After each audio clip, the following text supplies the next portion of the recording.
नमो वरहंतारं नमो सिद्धारं नमो आर्याणं नमो अध्यायाणं नमो लोये सवसाहुरम् शुद्धात्मानमनेकान्तं साधुमुक्तं मंगलम् वन्दे सन्दष्टिसिद्ध्यर्थं सन्दष्ट्यर्थप्रकाशकम् मंगलम भगवान वीरो मंगलम गौतम गणी मंगलम कुंद कुंदाद्यो जैन धर्मोस्तु मंगलम सर्वमंगल मांगल्यम सर्वकल्याणकारकम प्रधानम सर्वधर्माणां जैनम जयतु शासनम ये झाया झानिकहि कम कलंक दहि नित्य निरंजनानमय तेव परम प्रणमेव जी नमः समय साराय स्वानुभूत्या चकास्ते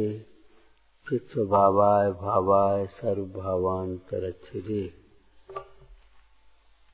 अत्यंतं भावयत्वा विरतमविरतं कर्मणे तत्फलाश्च प्रस्पष्टं न त्यक्त्वा प्रलयमखिला ज्ञान संचेतनाया पूर्णं कृत्वा स्वभावं स्वरस परिणतं ज्ञान संचेतनां स्वां सानन्दं नाट्यन्ते प्रसंरसमिते सर्वकालं पिबन्तु। प्रसम उत्कृष्ट शांति। प्रसम का अर्थ है प्रसम उत्कृष्ट शांति। सम्यक दर्शन प्रकट होने पर इस जीव को अनंतानवंदी कषाय का भाव भी हो गया। अनंत कषाएं मिट गईं, इसलिए उसके चित्त में ऐसी अशांतता नहीं होती जिस अशांतता के कारण वह किम कर्तव्य विमूढ़ हो जाए। चाहे कहीं भटकने लगे, चाहे कुछ खाने पीने लगे, चाहे कुछ करने लगे, चाहे जैसे बैर विरोध बांध दे, सबको तो ऐसे खत्म कर देना चाहिए। आता है ना ऐसा? ऐसी भाव नहीं आए।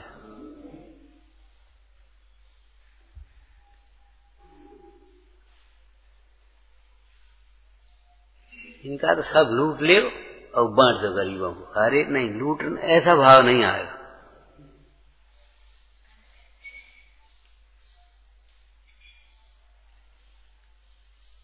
माध्यस्थ भावम विपरीत वृत्तौ।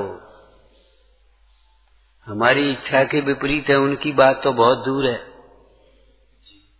लेकिन जो धर्म मार्ग से न्याय मार्ग से भी विपरीत प्रवर्तने वाले जीव हैं उनके प्रति भी हमारा माध्यस्थ भाव है।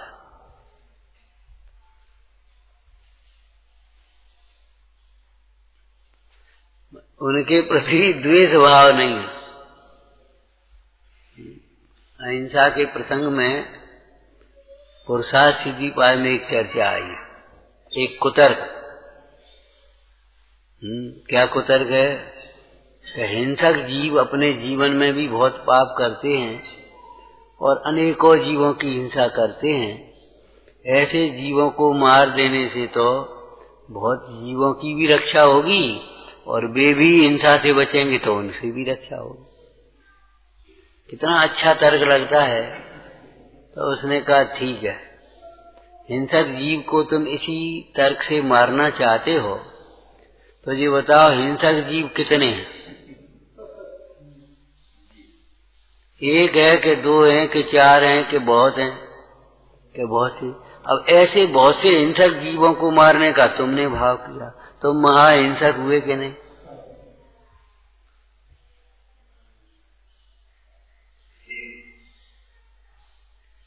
ये बहुत विपरीत मान्यता है।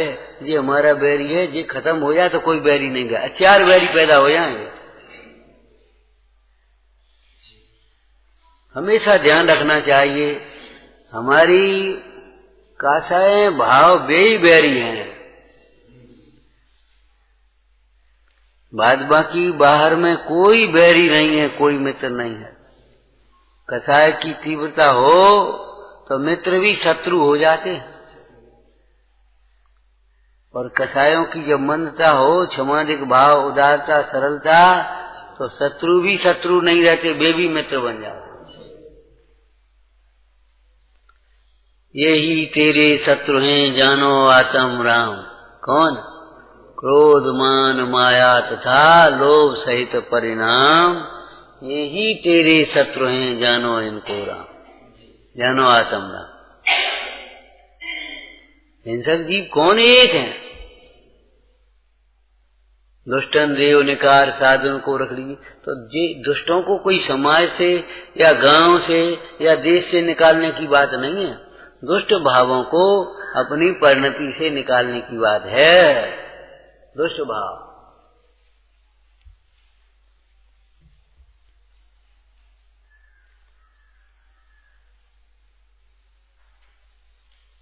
जो कुछ भी देखना आप अपने यहाँ देखो, अपनी परिणति भीतर देखो, बाहर कुछ भी मत देखो। बाहर तुम्हारा कुछ नहीं है, कोई नहीं। बाहर में न कोई शत्रु है, न कोई मित्र है, भीतर है तुम्हारा जो कुछ भी है, अपने भीतर में देखो।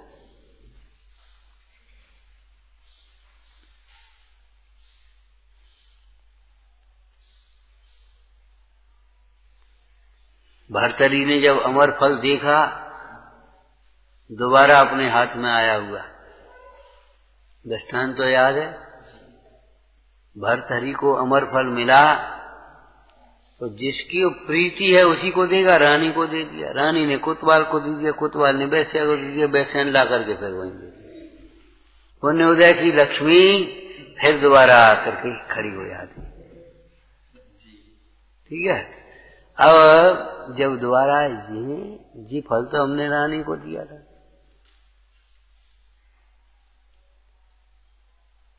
ये क्या? पूछा क्यों भाई? वैश्या से पूछा तुम्हें कहां से मिला? कोतवाल ने।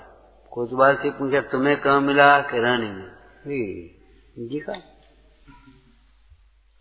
तो नीचे की लाइन में जो लिखा है तो वो शब्द ध्यान रखना। धिक्ताम, धिक्ताम, बोलो आगे क्या है? धिक्ताम च तम, धिक्ताम च, धिक्ताम तम च मदनम, धिक्ताम च, धिक्ताम तम च मदनम च इमाम च माम च। ये शब्द महत्व के हैं। क्या? धिक्ताम, उसे धिक्कार हो, तम, उसे भी धिक्कार हो, कोतवाल आ गया। क्या? मदनम, अरे इस काम भाव को धिक्कार है, ये कहा है। किसको? ये काम भाव को धिक्कार है। धिक्ताम तम च मदनम च इमाम और च माम च। जब काम भाव को धिक्कार है तो काम के वशीभूत होकर के जो खोटे कार्य कर रहे हैं उन सबको धिक्कार हो गया। ये कहने का मतलब है। तो धिक्कारने योग्य और त्यागने योग्य भर्तहरि ने क्या विचार किया? समझ में आया? धिक्ताम च तम च मदनम च इमाम च माम च।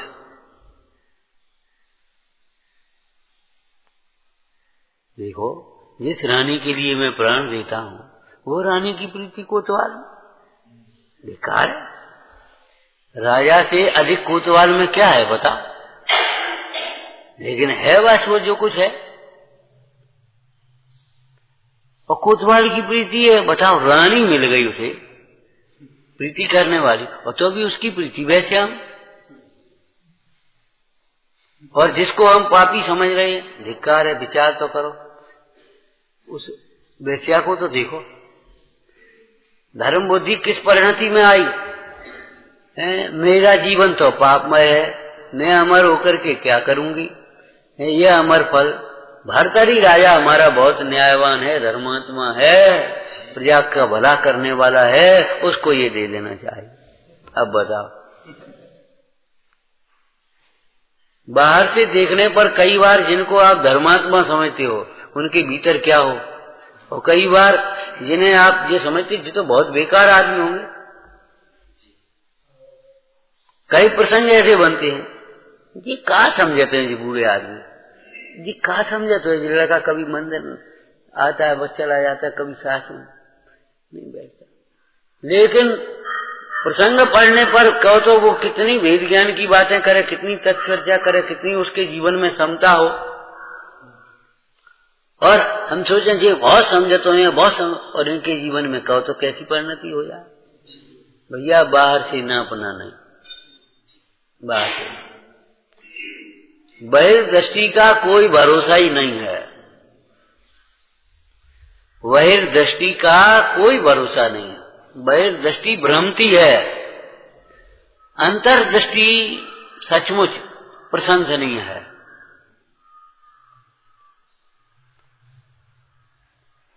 तो वो शत्रु तो वो हिंसक जीव, अरे हिंसक परिणाम है कि जीव हिंसक है, ये बता। हिंसक जीव, शेर हिंसक है क्या हिंसक, बता। शेर, सिंह, वही सिंह मुनराज का उपदेश सुनकर अहिंसक हो गया, महावीर भगवान के जी। तो शेर थोड़ा ही हिंसक है, हिंसा का परिणाम जब तक है तब तक वह हिंसक कहलाता है। जब हिंसा का परिणाम छूट गया तब वही अहिंसक हो गया।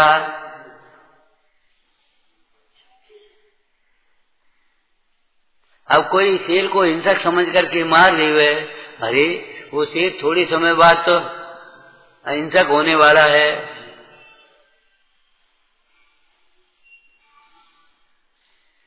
हिंसक, हिंसा करने वाला, हिंसक भाव तो अपने कसाय भाव हिंसक है, और जिनकी तीव्र कसाएं हैं वे सब हिंसक ही समझो।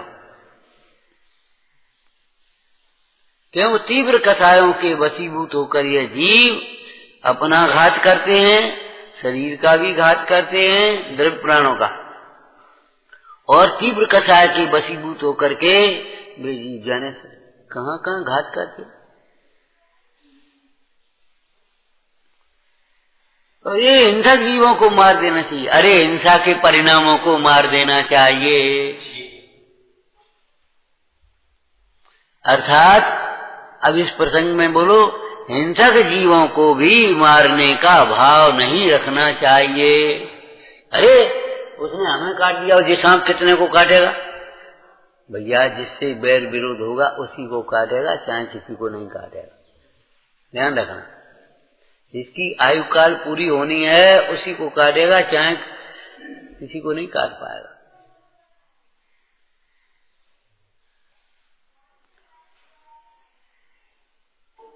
समझ में आया? तो क्या कहा, क्या कह रहे कि बता।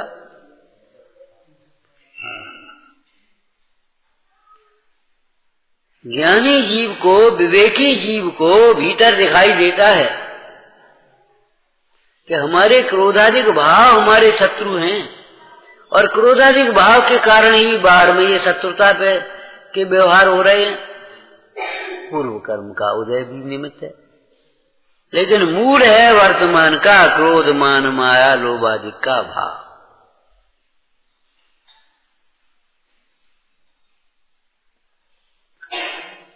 अब वे जब शत्रु भाव हैं तो ज्ञानी जीव के अनंतानुबंधी क्रोधाधिक भाव चले गए अनंत, तो ऐसे परिणाम नहीं होंगे जो जीव को दुर्गति के कारण हो। तो प्रथम उत्कृष्ट शांति, प्रथम का प्रारंभ सम्यक दर्शन पर हुआ। सम्यक प्रथम अनुकंपा आस्तिक गुण है ना, सम्यक दृष्टि के गुण, सम्यक प्रथम अनुकंपा आस्तिक। तो सम्यक पहले क्या लिखा, संसार से भोगों से विरक्तता और अपने स्वरूप की आराधना में उत्साह। पाप कार्यों में विरक्तता है, उदासीनता, और धर्म कार्यों में उल्लास संवेद। जब पाप कार्यों में वे तो अशांत करने वाले थे, जब वहां से विरक्त हो गया तो उसका चित्त अशांत करने में कौन अशांत करेगा।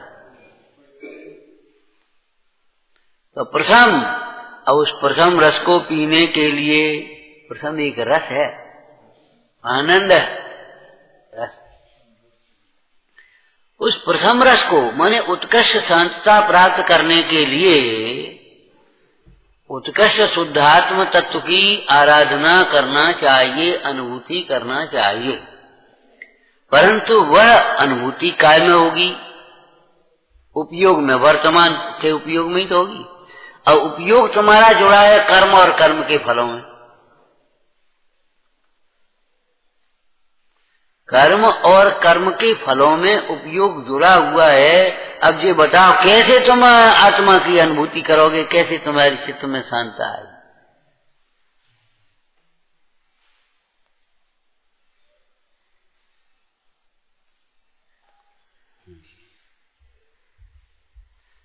मिश्री का आस्वादन करना हो, स्वाद लेना हो, तो मुंह में जो दबाए हो उसको थूको।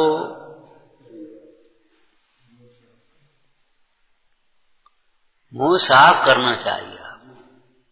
और मिश्री को भी किसी में मिला करके मत चाखो। अगर मिश्री को किसी में मिला करके आस्वादन करेंगे तो मिश्री के स्वाभाविक स्वाद, रस का स्वाद नहीं आएगा। ऐसे आत्मा का आस्वादन भी जब तक आत्मा को और देह को मिला हुआ मानेंगे, समझ में आया? आत्मा को और कर्म को, आत्मा को और नो कर्म को मिला हुआ मानेंगे और मिला हुआ मान करके आत्मा का आस्वादन करेंगे, तो फिर विचार करो क्या होगा? आत्मा का आस्वादन नहीं होगा, प्रथम उत्कृष्ट शांति या आनंद का वेदन नहीं हुआ। क्योंकि जिन विकारी भावों को तुमने मिलाया है वे विकारी भाव कैसे हैं? आकुलता में। तो आत्मा, तुम उन विकारी भावों को आत्मा मान करके आस्वादन करोगे तो आकुलता का आस्वादन होगा, दुख का वेदन होगा, और तुम्हें ये लगेगा हम बहुत दुखी हैं, बहुत दुखी हैं। अरे भाई तुम दुखी नहीं हो, दुखी है वह कोई और है। तुम तो आनंद स्वरूप हो, दुखी है वह कोई और है। कौन है दुखी? जिसने अपने आत्म स्वभाव को जाना नहीं है। स्वस्थ होकर अकेली मिश्री का आस्वादन करोगे, एकाग्र होकर अकेली मिश्री का आस्वादन करोगे, तब तुम्हें मिश्री के स्वाभाविक रस का स्वाद आएगा। या तुम्हें पित्तजर होगा तो तुम्हें मिश्री कड़वी लगेगी। किसी कड़वी वस्तु के साथ मिलाकर के मिश्री खाओगे तो तुम्हें मिश्री कड़वी लगेगी। कड़वी मिश्री को अगर मीठा वस्तु को मिश्री मान करके खाओगे तो कड़वी लगेगी। इसमें क्या मिश्री कड़वी नहीं है? मिश्री कड़वी नहीं है, ये भूल तुम्हारी है वर्तमान की। तो जिस उपयोग में आपको आत्मा का रस आस्वादन करना है उस उपयोग को एकाग्र होना चाहिए, निर्मल होना चाहिए।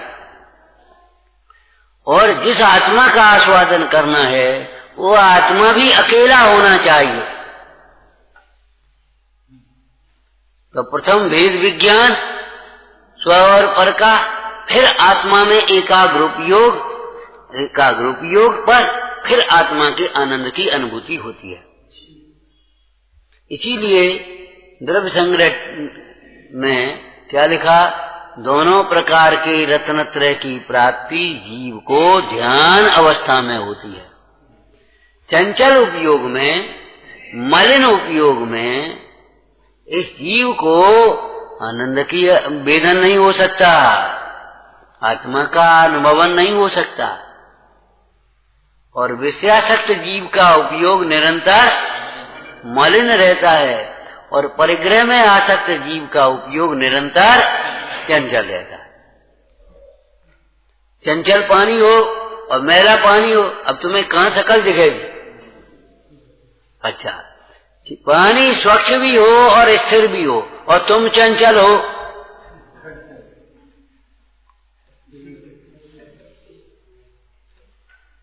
भाई पानी तो स्वच्छ है और निर्मल स्थिर है, ठीक है, लेकिन एक जीव ऐसे ऊपर को देख रहा है, पानी की सन्मुख होकर देख ही नहीं रहा, अथवा वह स्वयं चंचल है, मटक रहा है, तो भी उसे अपना प्रतिबिंब, अपना स्वरूप भली प्रकार से नहीं दिखेगा। तो समझ में आया, जिस आत्मा का आस्वादन करना है वह आत्मा भी आपका अकेला। व्यवहार में जिसे आत्मा कहता है वह वास्तव में आत्मा नहीं है, ध्यान रखना। व्यवहार असद्भूत व्यवहार है, देह को भी आत्मा कहता है कि नहीं कहता? ये जीव है भैया, ये जीव है, ये जीव है, और उनका प्रयोजन है, उनकी भी विराधना न हो जाए। और कैसे जीव है ये? शरीर में स्थित जीव कैसे जीव हैं? कर्मोदय वाले जीव हैं, मोही रागी द्वेषी जीव हैं। इन जीवों के चैतन्य प्राण तो हैं ही, लेकिन व्यवहारिक जीवन जिनसे चलता है, ऐसे इंद्रिय बल, आयु और श्वासोच्छ्वास रूप द्रव्य प्राण भी हैं। द्रव्य प्राणों से एक व्यवहारिक जीवन चलता है। क्या मतलब? जिंदा मुर्दा का व्यवहार। तो किसी की श्वास का निरोध मत करो, किसी के भोजन पान का निरोध मत करो, किसी की इंद्रियों को, आंख नाक कान को है वेदन, हिंसा मत, घातो मत, दबाओ मत, कसो नहीं।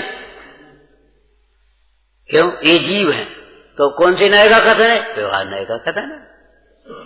और मोही जीव है, उसके भीतर रहने वाला, उसको उस शरीर में मोह है, ये मैं हूं, इसलिए शरीर की अवस्था से उसे दुख होता है, दुख का वेदन। मोही दुख का वेदन तो करेगा ही, इसलिए उनको भी व्यवहार नए जीव कहेगा। किसको? शरीर को। विकारी भावों को जीव कहेगा, कर्मोदय आदि को मिलाकर के जीव कहेगा। और तुमने ऐसा ही जीव मानकर जीव की अनुभूति के नाम पर इसी का अनुभव किया, इसी में उपयोग लगाया, तो तुम्हें आकुलता का वेदन नहीं होगा, आनंद का वेदन नहीं होगा, तुम्हारे चित्त को शांति नहीं होगी।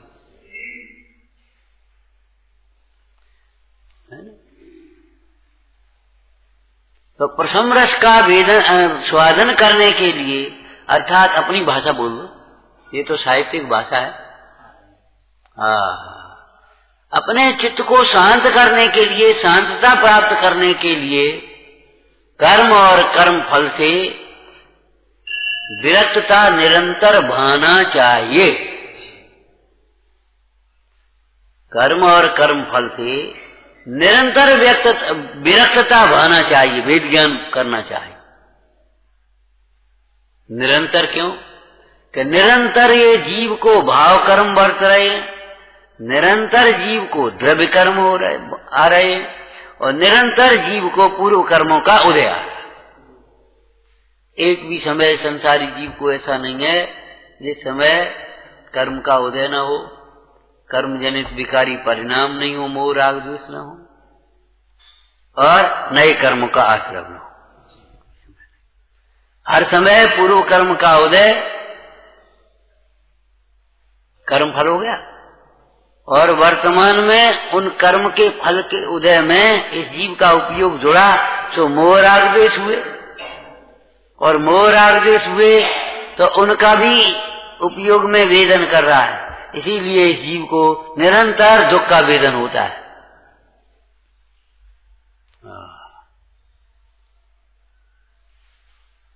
कर्ता कर्म अधिकार में एक काव्य आया है, अनादिकाल से इस जीव को कर्ता कर्म की भ्रांति है। कर्ता कर्म की भ्रांति क्या है? पर द्रव्यों के कार्य का कर्ता अपने को मानता है और अपने कार्य का कर्ता दूसरी भाषा आपको याद है? बोलो। अपना काम दूसरों पर छोड़ता है और दूसरा का काम अपने ऊपर लाता है। पराये कार्य की चिंता में स्वयं आकुल व्याकुल है और अपने कार्य की ओर से बिल्कुल निश्चिंत सा बैठा है। भैया धर्मारा, अरे वो तो चाहे जब कर लेंगे, और ये अवई करने, ये सीजन चल रहा है, परीक्षा अभी आ गई, ये फलाना काम हो गया। मतलब लौकिक कार्य या शरीराश्रित कार्य, उनकी तो ये जीव को चिंता है, उन कार्य में इस जीव को उद्यम बढ़ता है, सोचता है उनके बारे में। और आत्मा की कोई प्रेरणा भी करे वो तो चाहे कर लेंगे, कुछ चाहे हो जाए, कोई बात।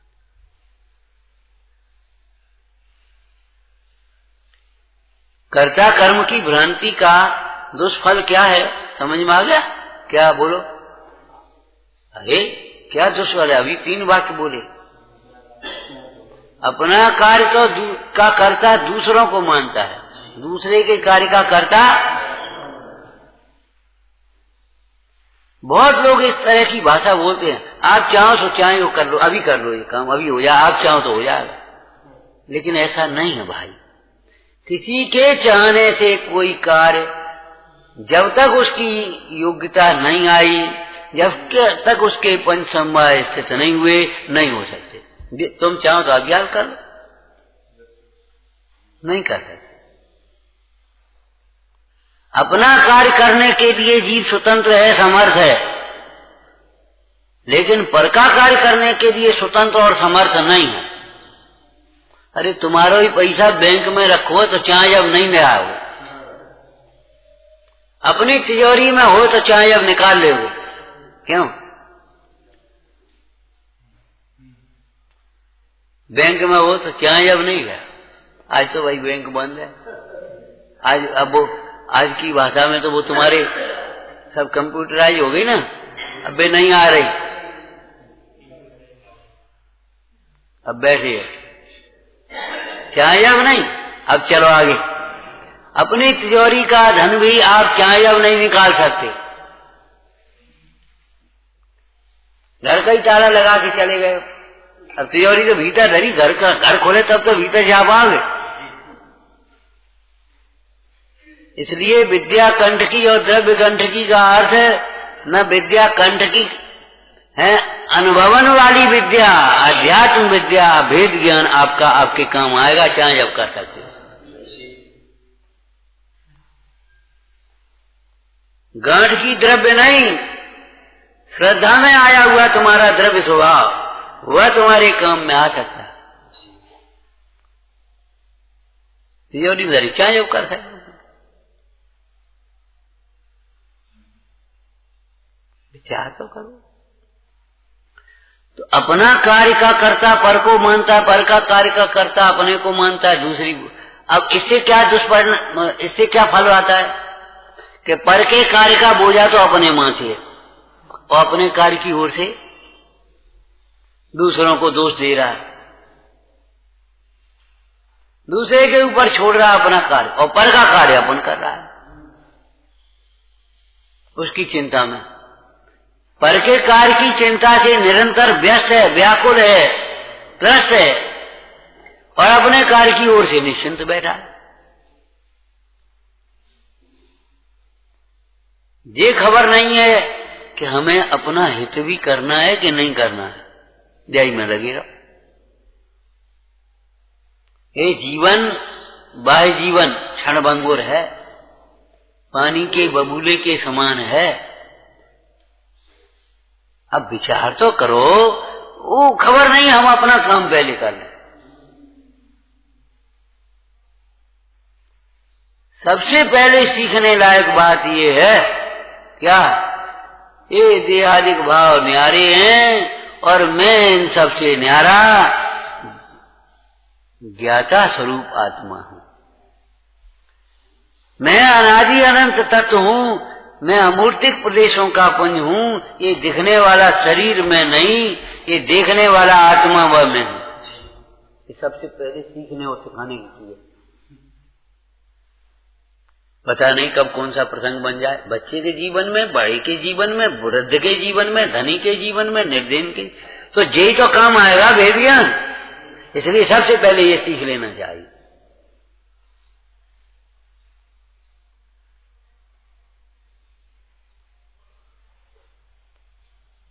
तो उसको सबके बाद में तो अनादिकाल से कर्ता कर्म की ये विपरीत भ्रांति चली आ रही है, उसके कारण से यह जीव निरंतर दुखी होता है। जब क्यों होता है कि कर्ता कर्म दो द्रव्यों में बनता नहीं है। तो अब क्या होना चाहिए? बहुत सुंदर लाइन लिखी है। वह कर्ता कर्म की भ्रांति यदि वास्तविक स्वरूप को समझ जाने से, कर्ता कर्म का यथार्थ स्वरूप भूतार्थ समय से समझ जाए एक बार, तो फिर दोबारा कभी, देखो एक बार भोजन कर ले तो दोबारा भूख लगेगी, ये नहीं एक बार खूब भोजन कर ले, दूना चौगना कर ले तो भी भूख नहीं लगे, ऐसा नहीं होगा। एक बार रोग के समय में औषधि सेवन कर ले तो फिर रोग न हो, ऐसी कोई गारंटी है? अब कभी नहीं होगा, फिर हो। विचार कर, संपत्ति एक बार कमा ले तो फिर अब बनी रहेगी, कोई गारंटी नहीं। परिवार एक दफे जुटा बना रहेगा, कोई गारंटी नहीं। माने ये बाहर की जो व्यवस्थाएं हैं, एक दफे व्यवस्था कर ले अपने आराम से, अरे रे क्षण क्षण में बदलती है व्यवस्था। जो व्यवस्थाएं बनाई वे सब धरी और कहा दूसरी व्यवस्था बनानी पड़ती कि नहीं? क्यों कि जिन कर्मों के उदय में ये बाहर की व्यवस्थाएं बनती हैं, वे कर्म क्षण क्षण में बदलते हैं, अध्रुव में विनाशी है। अभी पाप का उदय तीव्र और अभी पुण्य का उदय आया, दूसरे क्षण अभी पुण्य का उदय तीव्र और अभी पाप का उदय आया। होता ही है, लोग खूब अच्छी तरह बातें करते जा रहे वो आराम से, और अचानक एक एक्सीडेंट का घटना बन गई। कितने क्षण लगे? 1 घंटा कि 2 घंटा?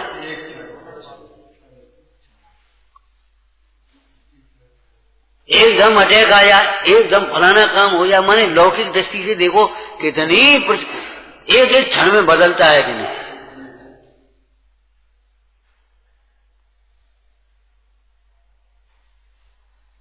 इसलिए कर्म और कर्म के फल से विरक्तता, विरक्ति माने विरक्तता, निरंतर भाने योग्य, अविरतिम, अविरतिम का मतलब निरंतर,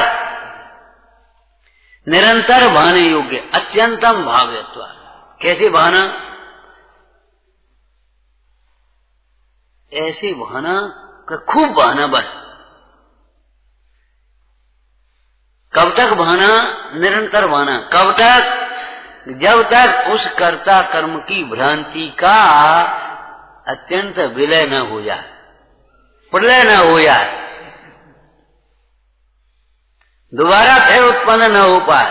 शरीर से भेद विज्ञान ऐसा करना, इतना भेद ज्ञान करना कि शरीर छूटने का प्रसंग आए तो ये लगा ही नहीं हमारा कुछ छूट रहा है। शरीर का परिवर्तन ये लगा ही नहीं हमारा परिवर्तन है।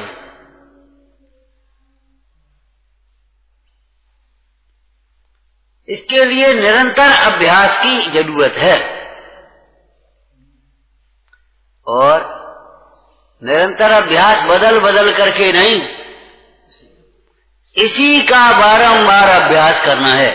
इसका कि कर्म और कर्म फलों से अत्यंत भेद विज्ञान का, भिन्नता का, कर्म और कर्म के फल मेरे ज्ञान में, जानने में आते हैं, वह ज्ञान मेरे से अभिन्न है, और कर्म और कर्म का फल उद्गल से अभिन्न है।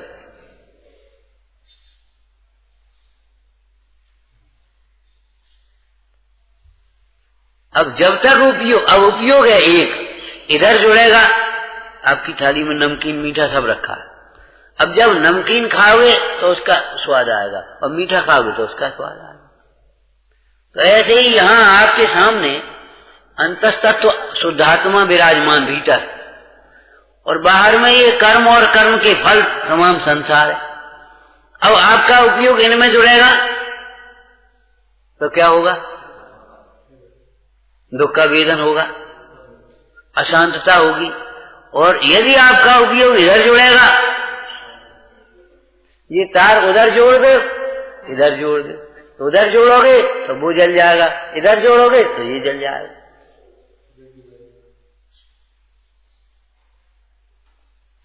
भाई आस्वादन करने वाला आपका उपयोग एक ही तो है, एक समय में एक ही उपयोग होता है, एक ही कार्य होगा। छद्मस की भूमिका में केवल जैसा उपयोग तो है नहीं कि एक समय में सारा लोकालोक जानने में आया।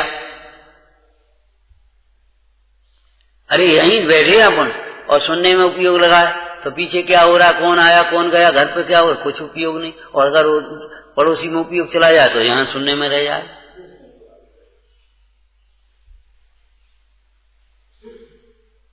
उपयोग एक ही समय तो करेगा, तो जब उपयोग अपने आनंद रस का वेदन करेगा तब फिर कर्म और कर्म के फल सहज रूप से गेय रूप से रह जाएंगे, भिन्न रह जाएंगे। जिन कर्मों के फलों को भोगते हुए आप आकुल व्याकुल होते थे, अब उन कर्मों का फल कौन वेदे कौन वेदे, वहां है तो है ही नहीं। वेदन करने वाला उपयोग तो चला गया, कहां चला गया? अपने चैतन्य के सन्मुख हो गया, चैतन्य में।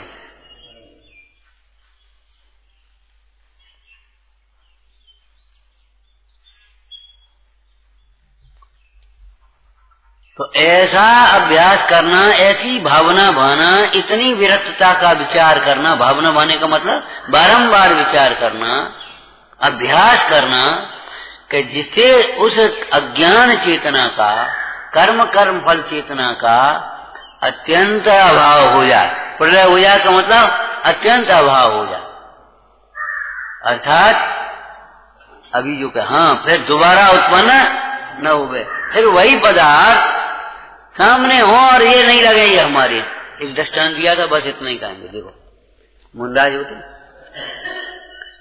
मुंडराज को ऐसा भेद विज्ञान हुआ, ऐसा वैराग हुआ, विरक्त हो गए। अब उनके सामने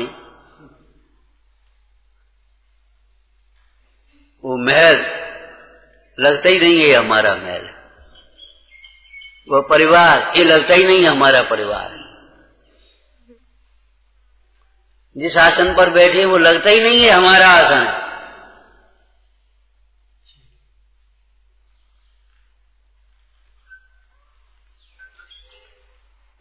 कहीं भी हो, जिन वस्त्रों को पहने हैं वो लगते ही नहीं हमारे वस्त्र। मुंडाज क्यों?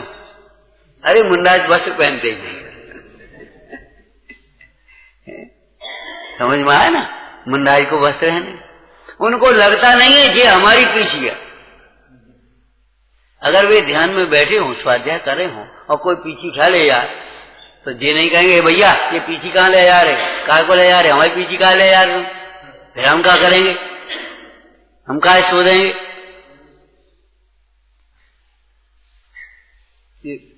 तो फिर वो ले गया तो ले गया। अब दूसरे तो आप उठे कैसे, क्या करें? अब आप आए, भैया वो कोई पीछे उठा लेगा, अरे महाराज और लाएंगे नहीं, कोई विकल्प नहीं, ले गया तो ले गया। अब बैठिए, अब तुम्हारे ज्ञान में नहीं आए, तुम चर्चा करके चले गए तो चले गए, चले गए तो चले गए। अब ये आए, ये पीछी नहीं दिखाई दे रही, अब ये पीछी ला करके रखेंगे तब भी उठेंगे, तब अपनी चर्या करेंगे। लेकिन ये नहीं है कि हमारे पीछे का उठा ले जा रहे, कहाँ ले जा रहे, कहाँ को ले जा रहे। माने उनको लगता नहीं है हमारा शरीर है, हमारी पीछी है, हमारा कमंडल है, हमारा स्थान है, हमारा आसन है, हमारे शिष्य हैं, कि हमारा परिवार है। जब वर्तमान का नहीं लगता तो भूतकाल की बातें तो बहुत हुए हैं। उनके भूतकाल के ग्रस्त अवस्था के पिता माता अगर आ जाएं तो उनको लगता ही नहीं है ये हमारे माता पिता हैं, ये हमारे भाई बंधु हैं। क्यों नहीं लगता, किस बल पर नहीं लगता? बोलो, अभ्यास से।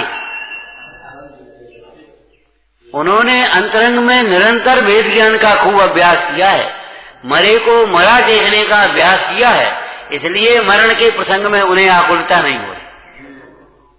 मरे को मरा देखने का अभ्यास किया है, पुद्गल को पुद्गल देखने का अभ्यास किया है, इसलिए अब उन्हें किसी प्रकार की आकुलता उसके वियोग में नहीं है।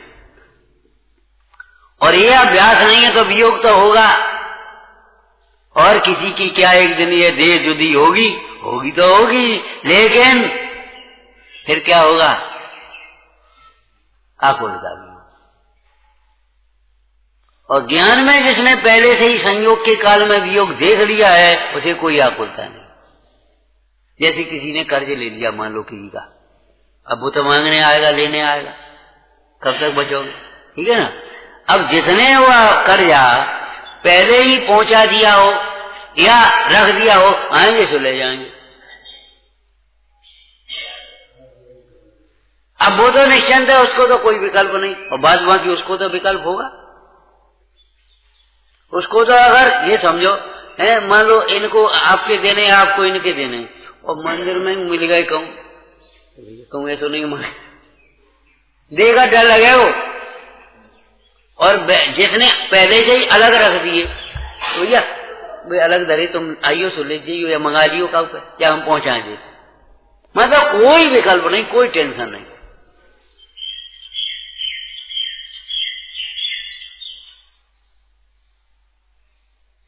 ऐसे जिसने देह को भिन्न पहले से ही जान लिया है, रागादिक भावों को पहले से ही भिन्न जान लिया, उन ज्ञानियों को उनके वियोग के लिए कोई सोचना नहीं पड़ा। भगवान अब का होया, फिर देह छूटेगी, फिर ये सब छूट जाएंगे, फिर कहाँ जाएंगे? अरे कहीं भी जाएंगे, जहां होंगे वहीं हम अपनी आत्मा की आराधना करेंगे। और ऐसे जीव कहाँ, चाहे कहीं थोड़ी जाएगा, उत्तम गति में ही जाएगा। ऐसा जीव चाहे कहीं नहीं चला जाएगा, ऐसा जीव उत्तम गति में ही जाएगा। और उसे आराधना की भावना है तो आराधना के योग्य निमित्त भी स्वयं मिलेंगे। नहीं चाहने पर भी, नहीं चिंता करने पर भी, अपने आप। अब बैंक में जमा कर दो, तुम्हारा 8 साल 10 साल जो कुछ भी 5 साल होता है, और आप बिल्कुल सो जाओ। वो एफडी उठा करके देखो भी मत, उसके बारे में सोचो भी नहीं, तो उस नियत टाइम के बाद वे अपने आप दूने हो जाएंगे, तिगुने हो जाएंगे। जो भी उसका एग्रीमेंट है वो अपने आप। नहीं हम रोज देखें और रोज सोचें तभी होंगे कि ना। बिल्कुल उधर से निश्चिंत रहने पर भी उसका परिणमन अपने आप होगा। एक बढ़िया चर्चा चली थी, देखो जी, परिणमन के लिए ज्ञान नहीं चाहिए। पुद्गल में ज्ञान नहीं है तो भी वह पुद्गल अपना परिणमन अपने आप करता है, करेगा। आप बिल्कुल उपयोग मत लगा। लेकिन यदि आपने अपना उपयोग अपने में नहीं लगाया तो आपके कल्याण का द्वार नहीं खुलेगा। विचारना। सहजानंदी शोध करूई अविनाशी मैं आत्म करूं। सहजानंदी शोध करूई अविनाशी मैं आत्म करूं। सहजानंदी शोध करूई अविनाशी